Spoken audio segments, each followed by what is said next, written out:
Shalom Jemaat Tuhan, kita bersyukur pada PK kali ini kita mempelajari satu tema 10 sikap bodoh dalam keuangan. Mari kita berdoa. Roh Kudus, Roh Hikmat membimbing hamba-Mu dalam menjabarkan firman, dan setiap kami yang menontonnya kami dibimbing oleh Roh yang sampai dari Roh Kudus, Roh kebenaran. Berfirmanlah kepada kami lewat lidah hamba-Mu dalam nama Tuhan Yesus. Amin. 10 sikap bodoh dalam keuangan. Yesus berbicara tentang uang lebih sering daripada beliau berbicara tentang surga dan neraka. Ya, kalau kita mempelajari firman Tuhan, Yesus berbicara tentang uang lebih sering daripada beliau berbicara tentang surga dan neraka. Yesus bicara tentang uang lebih dari hal lainnya kecuali tentang kerajaan Allah. Ya, beliau bicara banyak tentang kerajaan Allah. Ya, tapi tentang uang juga banyak juga, ya, lebih daripada hal lainnya. 11 dari 39 perumpamaan beliau berbicara tentang uang, 11 dari 39 perumpamaan. 1 dari 7 ayat dalam Injil Lukas temanya tentang uang, 1 dari 7 ayat dalam Injil Lukas. Ya. Mengapa? Pertanyaannya ya. Karena level kerohanian seseorang dapat dilihat dari sikapnya terhadap uang. Level kerohanian seseorang dapat dilihat dari sikapnya terhadap uang. Misalnya semakin iman seseorang bertumbuh, semakin dia sadar dalam hal persepuluhan. Jadi kalau seorang berkata, aku semakin cinta Tuhan, tapi gak pernah kembalikan persepuluhan. Nah itu cintanya kepada uang, kepada Tuhan kita pertanyakan. Ya, jangan-jangan dia tidak sungguh-sungguh belajar firman Tuhan. Ya, ini salah satu contoh saja. Semakin iman seseorang bertumbuh, semakin dia sadar dalam hal persepuluhan. Ada 10 sikap bodoh dalam hal keuangan. Sikap yang bodoh yang pertama adalah percaya pada mitos, ada uang, selesailah masalah. Asal ada uang kata mereka, selesailah masalah. Kalau kita mempelajari kehidupan sehari-hari, uang malah menimbulkan masalah. Uang malah timbulkan masalah. Pengkhotbah 5 ayat 10. Dengan bertambahnya harta, bertambah pula orang-orang yang menghabiskannya. Bertambah harta, bertambah pula orang-orang yang menghabiskannya. Dan apakah keuntungan pemiliknya selain daripada melihatnya, hanya lihat saja tapi mungkin gak menikmati uangnya itu. Ya. Amsal 11 ayat 4 dalam terjemahan sehari-hari dikatakan, apabila menghadapi maut, harta benda tidak berarti, termasuk uang juga nggak berarti. Hidupmu akan selamat bila engkau tulus hati. Ya, Amsal 11 ayat 4 dalam terjemahan sehari-hari.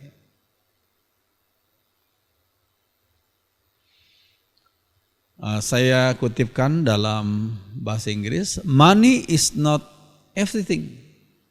Uang bukanlah segalanya. Money is not nothing. Uang juga bukan tidak berguna. Money is just something. Uang hanyalah sesuatu. Money is just something. But money is not everything. Iya. 10 sikap yang kedua adalah uang dianggap bisa membeli segalanya. Sikap bodoh yang kedua, uang dianggap bisa membeli segalanya. Tanda tanya ya. Amsal 18 ayat 11. Tetapi orang kaya menyangka hartanya lah yang melindungi dia, seperti tembok tinggi dan kuat di sekeliling kota. Orang kaya menyangka hartanya lah yang melindungi dia, seperti tembok tinggi dan kuat di sekeliling kota. Padahal tidak demikian faktanya. Ya. Ya, saya ambil satu gambar di internet. Kita lihat ada dua macam ekspresi. Ini ekspresi koruptor di China. Kita lihat semua mukanya takut, ya. Mereka gentar, takut. Karena hukumannya nggak main-main, ya. Tapi ekspresi koruptor di Indonesia, lihat pada ketawa-ketawa, pada senyum-senyum. Ya, ya seperti nggak ada hal yang menakutkan dalam hati mereka, sepertinya demikian, ya. Amsal 23:23 dikatakan, belilah kebenaran. Kebenaran harus dibeli, yang lain boleh dikorbankan, tapi jangan mengorbankan kebenaran. Belilah kebenaran dan jangan menjualnya. Jangan menjual kebenaran demi sedikit harta atau harta yang banyak sekalipun. Ya. Demikian juga dengan hikmat, didikan dan pengertian. Belilah kebenaran dan jangan menjualnya.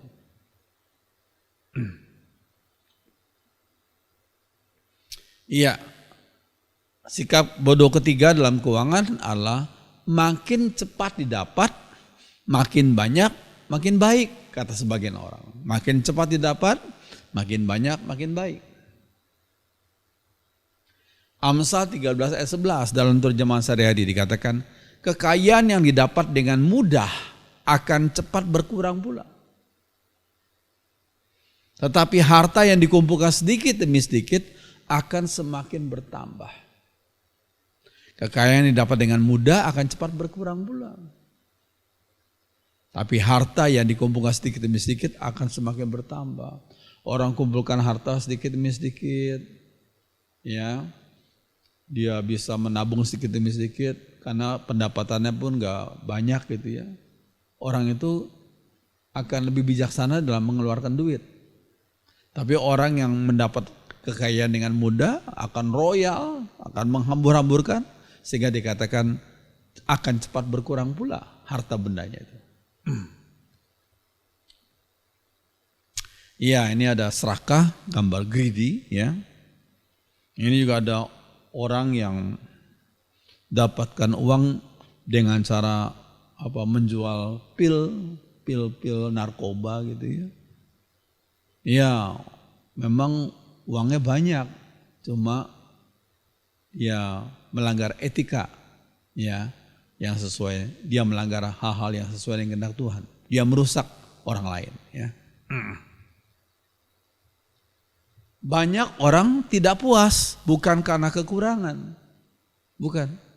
Banyak orang tidak puas bukan karena kekurangan, tapi karena melihat orang-orang lain dianggap punya lebih dari mereka, sehingga orang itu merasa iri hati. Kok dia lebih, dia punya ini aku belum. Dia rasa tidak puas. Walaupun orang banyak berkata kepada orang yang gak puas itu, kamu harus bersyukur, ada banyak hal yang kamu sudah dapatkan, yang sudah kamu miliki. Tapi dia tidak puas, karena apa? Karena dia bandingkan dengan orang lain nih, yang punya sesuatu yang dia nggak punya hal itu, yang dia tidak miliki hal itu. Ya. Banyak orang tidak puas bukan karena kekurangan, tapi karena melihat orang-orang lain dianggap punya lebih dari mereka. Ya. Sikap keempat, sikap bodoh yang keempat, ada orang yang berprinsip beli dahulu, bayar nanti. Prinsipnya begitu, beli dahulu, bayar nanti. Ya, ini gambar orang pegang kredit card, ya. Iya. Bagi orang yang kurang disiplin dan kurang teliti dalam hal keuangan, penggunaan kredit card berbahaya. Karena ya kasih saja kredit card, nanti bayar sebulan kemudian. Tapi kalau sudah lewat batas waktunya, aduh, bunganya luar biasa tuh. Ya. Jadi orang tertentu kalau boros dikasih kredit card, wah tambah menjadi-jadi, dan hutang tambah membelit dia. Mungkin lebih baik bukan pakai kredit card tetapi debit card. Debit card. Karena uangnya sudah ada di bank, ya. Kita tinggal bayar debit dengan debit card, langsung uang barang itu, harga barang itu memotong uang yang di bank itu pakai debit card, ya. Hati-hati dengan gaya hidup image di masyarakat. Ya, ada orang tertentu gaya hidupnya berdasarkan image dari masyarakat, dari orang lain. Karena dianggap takut ketinggalan dan takut dianggap gagal. Sehingga dia berusaha memperhatikan image orang lain terhadap dirinya. Wah, kalau saya enggak, saya tidak pakai barang itu, saya tidak pakai mobil itu, saya dianggap ketinggalan zaman. Kalau saya tidak pakai baju itu, saya dianggap ketinggalan zaman. Dan saya dianggap gagal dalam bisnis saya. Jadi gaya hidup berdasarkan image dalam masyarakat itu menyesatkan, ya, berbahaya. Ya. Iya, Amsal 13 ayat 7. Ada orang yang berlagak kaya, tetapi nggak punya apa-apa, cuma laganya aja, gayanya aja. Ada pula yang berpura-pura miskin, tapi hartanya banyak. Ya, dia penampilannya sederhana saja. Tapi dia sebenarnya dia punya harta banyak. Itu banyak kita lihat dalam masyarakat ini. Ya. Amsal 13 ayat 7. Ada sebagian orang frustrasi, dia merasa frustrasi karena apa? Karena mencontoh gaya hidup orang lain. Saya nggak bisa menyamai gaya hidup orang itu. Dia merasa frustrasi. Sayang sekali ya. Dia rasa tidak bahagia bukan karena dia tidak diberkati, tapi standar hidupnya apa? Saya harus mencontoh gaya hidup orang itu. Kalau enggak saya dianggap gagal gitu. Wah itu tidak baik ya. Oke. Sekarang sikap kelima, sikap yang bodoh yang kelima dalam hal keuangan, ada orang tertutup menanggung hutang orang lain. Orang namanya dipakai untuk menanggung hutang orang lain. Ya. Lihat Amsal 17 ayat 18. Orang yang berjanji untuk menjadi penanggung hutang sesamanya adalah orang yang bodoh. Dia berjanji, saya akan tanggung hutang anak saya, hutang teman saya. Jika dia nggak mampu bayar, ini nama saya. Ya. Dikatakan orang yang berjanji untuk jadi penanggung hutang sesamanya adalah orang yang bodoh. Itu dalam Alkitab terjemahan sehari-hari ya. Amsal 22 ayat 26. Janganlah berjanji untuk menanggung hutang orang lain. Amsal berkata begitu. Janganlah berjanji untuk menanggung hutang orang lain. Mengapa? Karena nggak ada jaminan orang tersebut akan menepati janjinya. Dia yang berbisnis yang tanggung. Wah, padahal sebagian orang mempunyai sikap yang tidak jujur. Ya itu, nggak ada jaminan orang tersebut akan menepati janjinya. Ya, yang kedua, orang yang menjadi penanggung hutang orang lain itu harus siap bayar sesuatu yang tidak dia pakai. Ya, dia harus siap bayar sesuatu yang dia tidak pakai. Jadi dikatakan orang yang berjanji untuk menanggung hutang orang lain itu orang yang bodoh. Iya. Nah sekarang pertanyaannya bagaimana dengan menanggung hutang suami atau menanggung hutang istri atau menanggung hutang anak atau menanggung hutang saudara? Oh kan istrimu sendiri udah tanggunglah hutangnya suamimu atau anak ya. Nah saudara sekalian, saya perlu sampaikan sebelum hal itu terjadi perlu ada kesepakatan dahulu. Sebelum hutang diambil perlu bicarakan dulu dengan suami atau istri. Ya.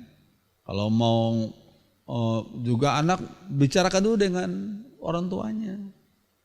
Saya kira kalau ambil sekian mampu nggak ya saya bayar kembali, gitu ya. Jangan kita biarkan dia berhutang dulu baru kemudian dia sampaikan. Ya.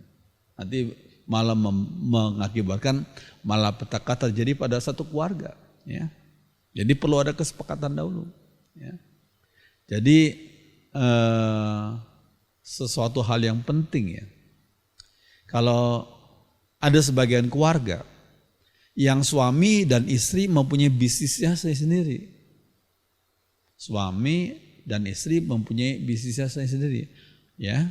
Lalu bagaimana kalau mereka menikah suami istri itu ya, dua itu menjadi satu katanya. Bagaimana dengan hutang mereka? Ya. Nah, ini sesuatu hal yang kita perlu bicarakan dalam hal etika ya. Ini berkaitan dengan bisnis ini. Ya. Kalau bisnis istrinya atau bisnis suaminya gagal, wah akibatnya istrinya punya bisnis lain juga hancur ya. Karena uangnya dipakai untuk membantu suami yang bisnis itu, bisnis lain itu ya. Jadi saya pikir sekali lagi perlu bijaksana. Kalau dua-dua mau bisnis perlu bijaksana dalam hal harta. Maka dari itu ada sebagian orang berkata sudah bikin harta terpisah saja. Jadi sebagian orang tanda tangan harta terpisah bukan karena siap-siap untuk bercerai, tapi siap-siap untuk melindungi anak-anak, melindungi keluarganya. Jangan sampai kalau hartanya gabungan gitu, kalau suami gagal, ya akibatnya mempengaruhi akan istri juga dan anak-anaknya juga. Ya perlu kebijaksanaan sekali lagi ya. Oke. Sikap keenam daripada sikap yang bodoh dalam keuangan, ada orang yang berprinsip hidup, apa yang terjadi terjadilah. Kue sera-sera, whatever will be will be. Ya, apa yang terjadi terjadilah. Sikap tidak proaktif dan pasif bukanlah sikap yang benar.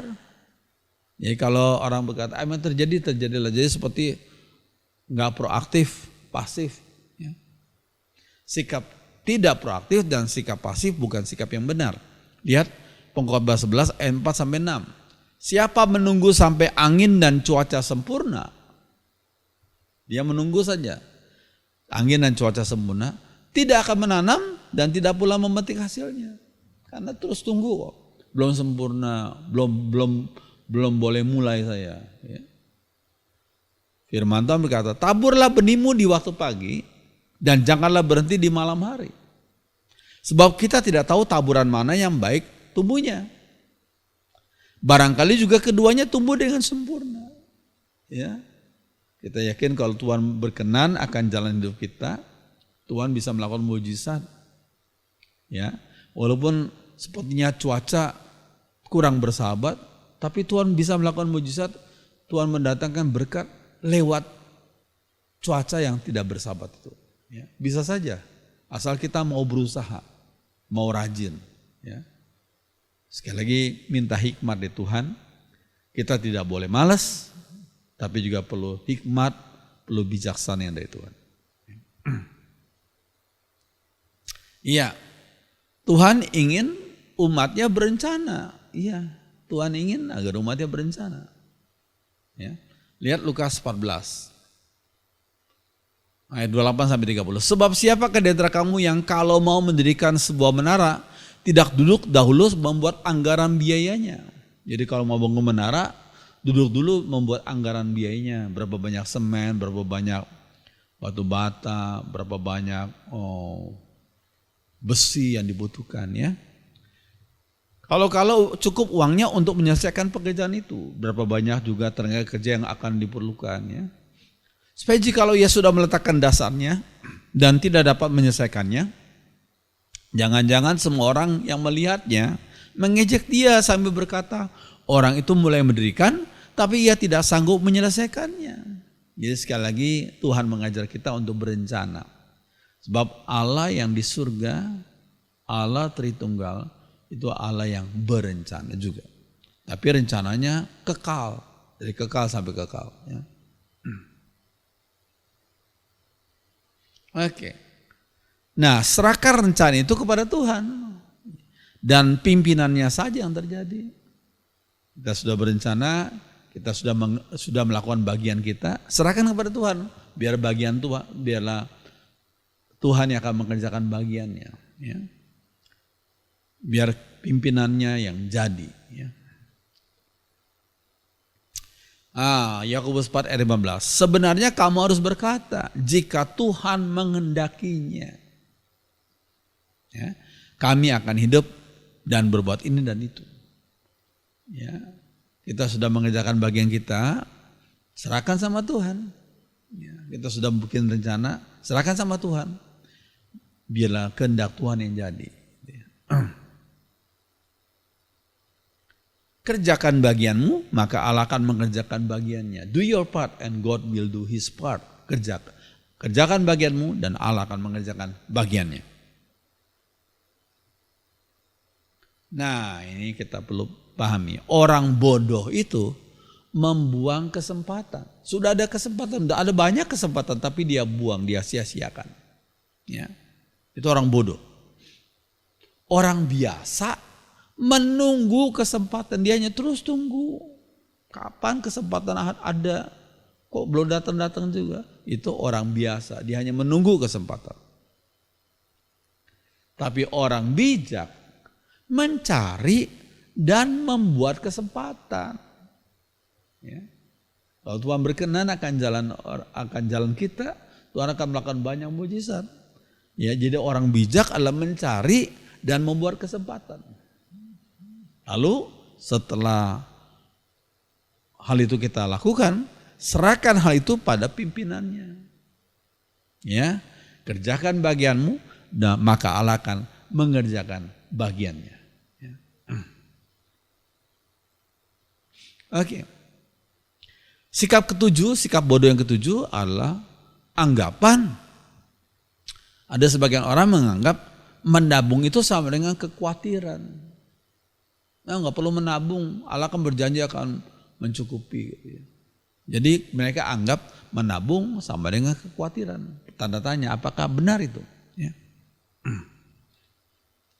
Nah, orang berkata ikut asuransi juga nggak perlu, karena ikut asuransi dianggap tidak beriman. Asuransi hari tua, asuransi apa segala macam. Ya, bahkan kalau dia naik mobil yang baru, kan banyak orang mengasuransi mobilnya sendiri, tapi dianggap ikut asuransi itu nggak beriman. Ya. Tanda tanya. Amsal 6 ayat 6 sampai 8 dikatakan, hai pemalas, pergilah kepada semut, perhatikanlah lakunya dan jadilah bijak. Biarpun tidak ada pemimpinnya, pengaturnya atau penguasanya, ia menyediakan rotinya di musim panas dan mengumpulkan makanan pada waktu panen. Jadi semut itu bijaksana dia dalam mengatur makanannya dan rajin dia. Nah, ini kita perlu tahu, ikut asuransi adalah bagian kita, our part, kerjakan bagian kita. Ikut asuransi adalah bagian kita untuk melindungi diri dalam kehidupan yang selalu berubah ini. Kehidupan ini selalu berubah. Ya, kita tidak tahu apakah tetap sehat, bagaimana dengan anak-anak kita, istri kita, suami kita. Ya, kita kerjakan aja bagian kita. Yang bisa kita kerjakan bagian kita. Untuk melindungi diri dalam kehidupan yang selalu berubah ini.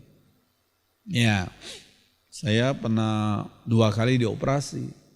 Ya, dan berapa kali ya, opnam di rumah sakit. Puji Tuhan, lewat asuransi kesehatan yang saya lakukan, Tuhan tolong saya. Walaupun juga Tuhan pakai orang lain, tapi saya tetap melakukan bagian saya.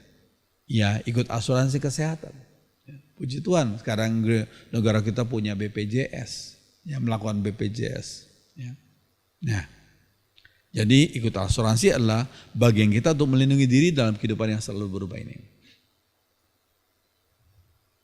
Ya, sikap ke-8 yang bodoh dalam keuangan. Ada sebagian orang berkata kita harus dalam tanda kutip cerdik gitu. Dalam tanda kutip cerdik ya. Bagaimana sikap yang cerdik bagi sebagian orang? Mereka bersikap paling banyak menerima lebih baik. Jadi mereka nggak suka memberi, maunya nerima aja. Paling banyak menerima lebih baik. Paling sedikit mengeluarkan itu lebih baik. Jadi orang tuh kelihatan pelit ya. Dia keluarkan paling sedikit, maunya paling banyak menerima. Itu tanda tanya, apakah itu sikap yang cerdik? Ya. Nah, kikir tuh atau tamak itu dosa. Kikir atau tamak itu dosa. Karena kikir dan tamak berarti mengambil bagian orang lain. Harusnya kita berikan bagian itu kepada orang lain tapi kita ambil karena dia kikir. Ya. Atau tamak juga sama. Kita harus berikan kepada orang lain tapi kita tamak. Ya. Itu dosa. Lihat 1 Korintus 6 ayat 10. Amsal 11 ayat 24. Ada orang yang suka memberi tapi bertambah kaya. Ada yang suka menghemat tapi bertambah miskin papa. Jadi kita perlu bijaksana mengatur uang. Apa yang harus diberikan kepada Tuhan, berikanlah. Apa yang harus diberikan kepada orang lain, berikanlah. Apa yang harus kita masukkan sebagai saving, sebagai tabungan, ya lakukanlah. Ya. Sekali lagi, ada orang yang suka memberi tapi bertambah kaya. Karena firman Tuhan berkata apa? Berilah maka kamu akan diberi. Jadi jangan kikir. Ya. Amsal 3:27 dalam terjemahan Sareria. Jika kau punya kemampuan untuk berbuat baik kepada orang lain, orang yang memerlukan kebaikanmu, janganlah menolak untuk melakukan hal itu. Padahal engkau punya, tapi engkau pelit, ya misalnya gitu ya. Jika kau punya kemampuan untuk berbuat baik kepada orang yang memerlukan kebaikanmu, janganlah menolak untuk melakukan hal itu. Ya. Dalam terjemahan Sareria, Amsal 3 ayat 27. Oke, sikap ke-9 sikap yang bodoh ke-9. Ada orang punya prinsip, ada banyak juga ya, punya prinsip hidup. Ya. Suami cari nafkah, istri urus anak. Banyak keluarga itu yang mempunyai prinsip seperti itu.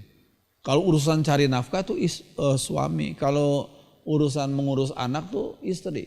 Ya. Lihat Amsal 31 ayat 10 sampai 31. Nah, ayat 10 sampai 15 dikatakan, istri yang cakap, siapakah akan mendapatkannya? Ia lebih berharga daripada permata. Hati suaminya percaya kepadanya. Suaminya tidak akan kekurangan keuntungan.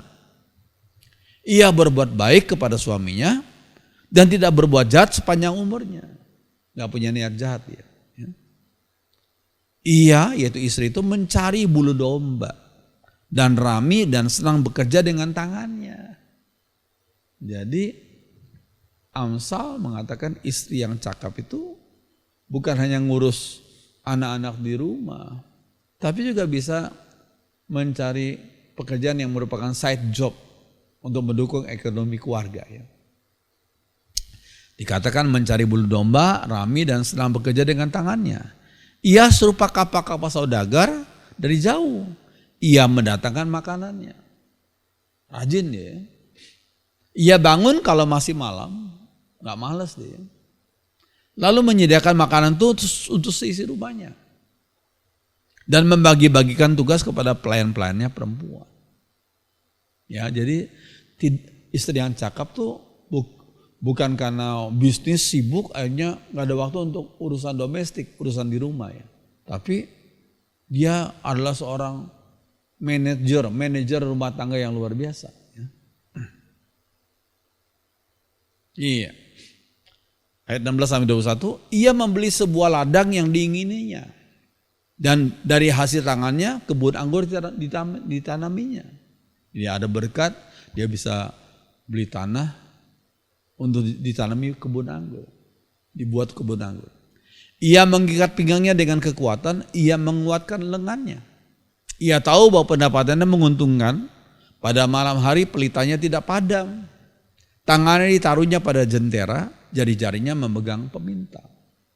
Jadi dia tidak mengabaikan keluarga, tapi juga bisa berbisnis untuk menunjang ekonomi keluarga. Ya. Ia memberikan tangannya kepada yang tertindas, mengulurkan tangannya kepada yang miskin. Jadi istri yang cakap tuh juga nggak kikir. Ya. tapi berbelas kasihan kepada orang lain yang membutuhkan. Ia tidak takut pada salju untuk seisi rumahnya, karena seluruh isi rumahnya berpakaian lengkap. Jadi dia tidak mengabaikan masalah keluarga. Iya, ayat 24 sampai 31. Ia membuat pakaian dari lenan dan menjualnya. Jadi rupanya di dalam rumah juga ada semacam konveksi kecil-kecilan dia. Ia menyerahkan ikat pinggang kepada pedagang. Pakaiannya adalah kekuatan dan kemuliaan. Ia tertawa tentang hari depan. Ya, dia tertawa tentang hari depan. Ia membuka mulutnya dengan hikmat. Gak sembarangan omong dia. Gak sembarangan, dia gak suka gosip ya. Ia membuka mulutnya dengan hikmat. Pengajaran yang lemah lembut ada di lidahnya. Gak judes, tapi lemah lembut ya. Ia mengawasi segala perbuatan rumah tangganya. Makanan kemalasan gak dimakannya, rajin ya. Anak-anaknya bangun dan menyebutnya berbahagia. Pula suaminya memuji dia. Kemolekan adalah bohong dan kecantikan adalah sia-sia. Tapi istri yang takut akan Tuhan dipuji-puji. Ya, bukan berarti kita orang Kristen dong gak perlu dandan, gak perlu menjaga penampilan fisik kita. Bukan berarti itu. Tapi yang lebih penting, yang terpenting adalah mempunyai hati yang takut akan Tuhan. Orang yang takut akan Tuhan takut berbuat dosa juga, ya, dan tidak mengabaikan perintah-perintah Tuhan. Ya. Oke. Nah, sikap bodoh yang ke-10. Kalau penghasilan sudah cukup, sebagian orang ya, kalau penghasilan sudah cukup, barulah kasih persepuluhan. Itu prinsip sebagian orang Kristen. Sebagian. Kalau penghasilan sudah cukup, barulah kasih persepuluhan. Sekarang bagaimana saya kasih persepuluhan katanya. Uang saya pas-pasan untuk anak istri katanya gitu ya. Nah kita bandingkan Imamat 27 ayat 30. 1/10 dari seluruh hasil tanah, baik gandum maupun buah-buahan adalah untuk atau milik Tuhan. Jadi ini dalam konteks orang Israel, masyarakat agraris waktu itu. Ya. Belum masyarakat industri, masyarakat agraris. Dan firman Tuhan berkata, 1/10 dari hasil tanah, baik gandum maupun buah-buahan adalah untuk atau milik Tuhan. Jangan kita ambil itu 1/10-nya. Kalau diambil, itu namanya mencuri atau dikatakan merampok milik Tuhan. Ya. Iya. Malaikat 3:10, bawalah 1/10-anmu seluruhnya ke rumahku, kata Tuhan, agar ada makanan berlimpah di sana. Ujilah aku, maka kamu akan melihat bahwa aku akan membuka pintu-pintu surga, pintu-pintu langit, tingkap-tingkap langit, dan melimpahimu dengan segala yang baik. Jadi kalau engkau berkata, kalau penghasilanku sudah cukup, barulah aku kasih persepuluhan, itu omong kosong. Karena dalam faktanya, walaupun penghasilan sudah bertambah-tambah, tapi nggak cukup saja. Karena manusia punya kecenderungan serakah, ya, dan kurang bersyukur. Jadi saya diajar Tuhan untuk kasih persepuluhan sejak saya kelas 3 SD. Persepuluhan dari uang saku yang orang tua saya kasih. Saya dapat 10 rupiah waktu itu, saya kasih 1 rupiah untuk Tuhan. Terus saya lakukan tuh, waktu kuliah, sampai sekarang sambil melayani. Kembalikan 1/10 ya kepada Tuhan. Dan saya melihat Tuhan memberkati. Ya, kalau kita mengembalikan bagian Tuhan, kita kembalikan untuk mendukung pekerjaan Tuhan, maka yang lainnya akan Tuhan tambahkan kepada kita. Biarlah kita menjadi orang yang bijak dalam mengatur keuangan. Biarlah firman Tuhan menjadi berkat bagi kita semua. Mari kita berdoa. Kami bersyukur untuk kesempatan kami mau belajar firman Tuhan. Kami sudah belajar firman Tuhan. Roh Kudus tolong kami untuk bisa bersikap bijak dan melakukan kehendak Tuhan dalam kami berkaitan dengan keuangan. Tolonglah kami, bimbinglah kami jadi umat-Mu yang jujur dan setia dan mengikuti firman Tuhan dalam hal keuangan. Terima kasih Tuhan, dalam nama Tuhan Yesus. Haleluya. Amin.